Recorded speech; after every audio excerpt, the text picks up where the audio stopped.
Aujourd'hui les gars, dans cette vidéo, nous allons parler d'un truc qui fait mal, et pourtant c'est la réalité. Comment ça se fait que des créateurs super talentueux n'arrivent pas à vivre de leur talent? Je te le dis direct, au moins 90% des créateurs n'arrivent pas à vivre de leur talent. Et c'est pas parce qu'ils sont nuls, c'est pas non plus parce qu'ils manquent de matos, c'est parce qu'ils sont pas assez bons. Et c'est juste qu'ils font toujours les mêmes erreurs. Et quand je dis créateur, je parle de tout le monde. Vidéaste, photographe, graphiste, monteur, motion designer, et j'en passe. Si tu es un créateur, si tu crées quelque chose, tu es forcément concerné.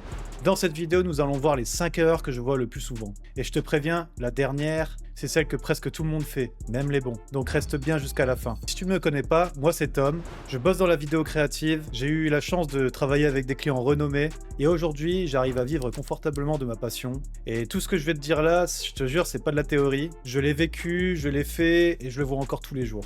Allez, c'est parti, on y va. Ok, l'erreur numéro 1, pas de positionnement. En gros, tu fais un peu de tout. Un clip ici, un mariage par là, une vidéo resto, un logo, un shooting. Et attention, être polyvalent, c'est pas un problème. Le problème dans tout ça, c'est que le client, il comprend pas pourquoi t'appeler. Et je te le dis tout de suite, un client qui comprend pas, il n'achète pas. Il passe directement au suivant. Et du coup, tu te retrouves à toujours devoir tout justifier, ton prix, ton temps, ta valeur, parce que t'es pas le spécialiste, t'es juste un créateur. Le mieux, c'est d'être clair. Choisis une direction, mode, resto, mariage, corporate, sport, peu importe, mais assume-le. Et répète-la partout dans ton contenu et dans ton portfolio. C'est hyper important. Un exemple tout bête, mais si je cherche un vidéaste de mariage, je veux voir du mariage. Pas un clip de rap, pas un after movie en boîte, pas une pub de sneakers non plus. Enfin bref, t'as compris où je voulais en venir. Et maintenant, nous allons passer tout de suite à l'erreur numéro 2, et c'est tout simplement un portfolio qui ne vend rien. Là aussi, je te le dis franchement, ton portfolio, il est peut-être beau, mais est-ce qu'il nous donne envie de payer? Parce que toi, en vrai, tu montres, regarde comme je suis chaud. Mais le client, lui, il pense, ok, mais ça va m'apporter quoi? Et ce que ça va provoquer, c'est des clients qui négocient, des petits budgets, et toi, tu te retrouves à courir après les projets. Et ce que tu dois faire à la place, c'est que ton portfolio doit répondre à une question simple. Qui tu dois attirer et quels résultats tu peux apporter. Tu dois montrer une cohérence, tu dois montrer une vibe. Et surtout, montre des projets qui ressemblent aux clients que tu veux attirer. Si tu veux attirer des marques premium, par exemple, il faut que ton feed et tes vidéos respirent premium. Même si t'as pas encore les marques, tu peux te faire des projets perso qui ressemblent à ça. Et l'erreur numéro 3, un grand classique, tu acceptes tout. Ça fera un peu toujours d'argent, je le connais. Mais je te jure, c'est vraiment comme ça que tu vas rester bloqué. Ce que ça va provoquer, c'est que ça va te remplir de projets, mais des projets pas rentables, pas intéressants, pas valorisants, et t'auras plus le temps pour construire mieux. Et ce qu'il faudrait que tu fasses à la place, c'est qu'il faut que tu acceptes de dire non. C'est hyper important. Dire non, c'est une stratégie. Si un projet ne te sert pas, ni en argent, ni en portfolio, ni en opportunité, bah tu le refuses. Bon, je te parle pas de refuser tout au début. Si tu débutes, c'est ok, tu peux accepter des petits projets. Mais même ici, il va falloir que tu choisisses ceux qui te font grandir et qui vont te permettre derrière de construire une vitrine.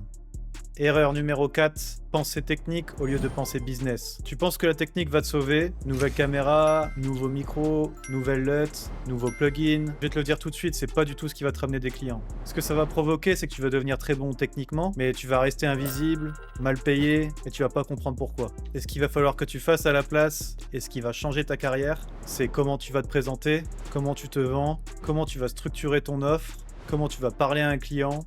La technique, c'est la base. Et le business, c'est ce qui va te faire vivre.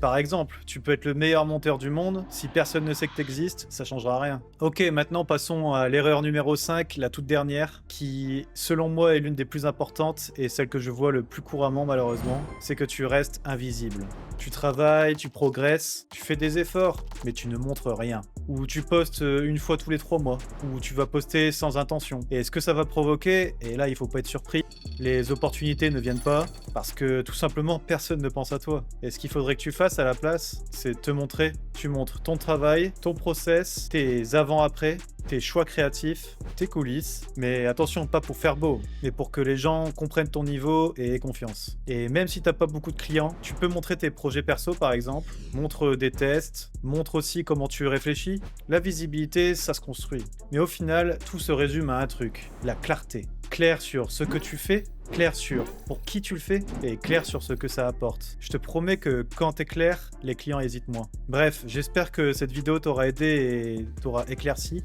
Si tu veux voir un peu plus de contenu de ce genre, n'hésite surtout pas à t'abonner. La chaîne démarre tout juste, mais je vais essayer d'être très régulier. Je vais partager une vidéo tous les vendredis à 18 h. Je vais parler création, je vais parler vidéo, mais aussi business, stratégie, positionnement sur le terrain. Et si aussi tu veux échanger avec d'autres créateurs, te faire des contacts, poser des questions ou progresser ensemble, j'ai un serveur Discord, le lien est en description. Viens, c'est exactement fait pour ça. Allez, je te laisse, à très vite.